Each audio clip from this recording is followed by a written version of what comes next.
amigas, let me show you how to make this delicious roasted poblano corn and potato chowder. Creamy corn and potato chowder. All right, so we're going to start off with de-seeding and deveining our poblano peppers. I like to just chop the top off and then just pull out the seeds. You could do this after you roast them, but I find it's easier just doing it this way. So now we're going to add some olive oil, and we're going to make sure that olive oil is nicely coated. Yes, and we're going to throw these in the air fryer.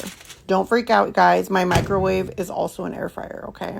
It's by Cuisinart. If you guys want to find it, I got it at Target for like 80 bucks. Okay, it was on sale. All right, so now we're going to grab our corn. We're going to grab 3 large ears of corn, and we're going to take all that stuff off, clean the hair off and all the corn husk and everything. And we're going to take the kernels and we're going to, how do you say this? Dekernel? We're going to unkernel? I don't know, friend. You know what I mean. You're going to cut the kernels off the ear. I hate myself. Okay. Now we're going to grab our potatoes, wash them really well. You're going to leave the skin on. That just makes it look real rustic and yummy. Otherwise, the potatoes will just like blend into the creamy broth. And you're going to chop these up into different sizes and different shapes because you really want to give it that like rustic homemade potato chowder vibe. My mouth is watering. You guys, my head hurts so bad. My allergies have been up and down. Like some days my allergy meds work and sometimes they don't. So that's why I'm not live right now. That's why I am posting this for you. Okay, now that we've cut up our corn into diced it into nice bite-size portions. Is that how you say that? Okay. Now we're going to chop up half a yellow onion. You can use any color onion, guys. Okay, just cut up an onion. Chop it up. And again, you don't want to like mince it. You want like nice, hearty, thick, rustic chop pieces of onion, of corn, of potato, of everything. You just want a nice, thick cut, chunky, all of that. All right, now we're going to grab about 8 to 10 slices of bacon. Make sure you use that good bacon, that nice, thick cut bacon. And you're going to cut this up into nice bite-sized pieces as well. Keyword, cut up, bite-sized. All right, now that we've done that. Yep, good job, Rosalie. Good job. You got them knifing skills. All right, there I'm showing off. Now we're going to do things ass backwards because that's how I do. We're going to saute some minced garlic and the onions. And then I realized that I should have done the bacon first so that I could have sauteed those in bacon grease. But then I was like, oh, it's too late.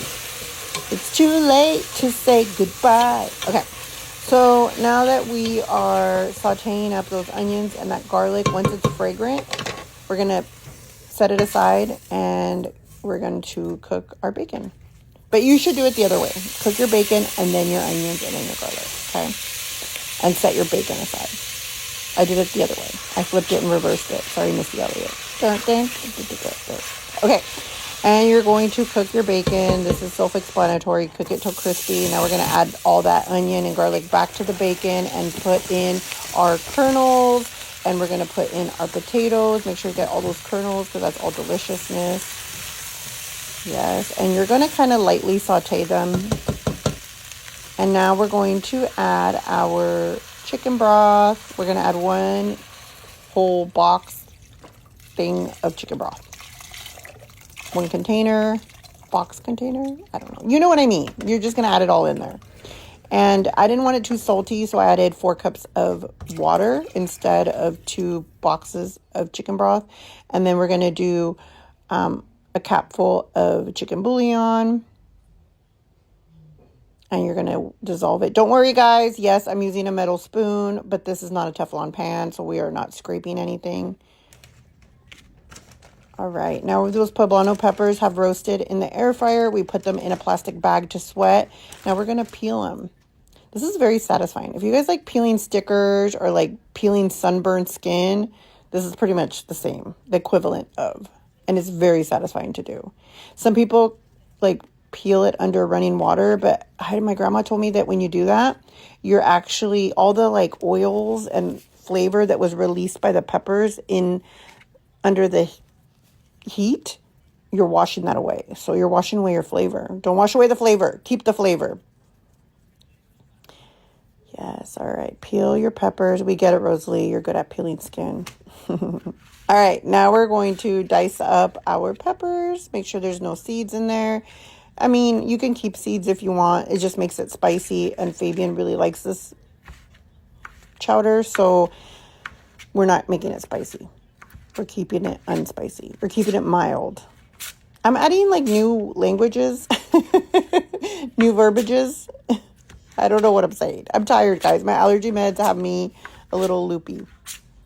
All right, chop up your poblano peppers. Good job, Rosalie. You're doing great, honey. You're doing great. All right, look at me showing off. Now we're going to add that to that boiling broth that's been kind of pre-cooking all that corn and potato.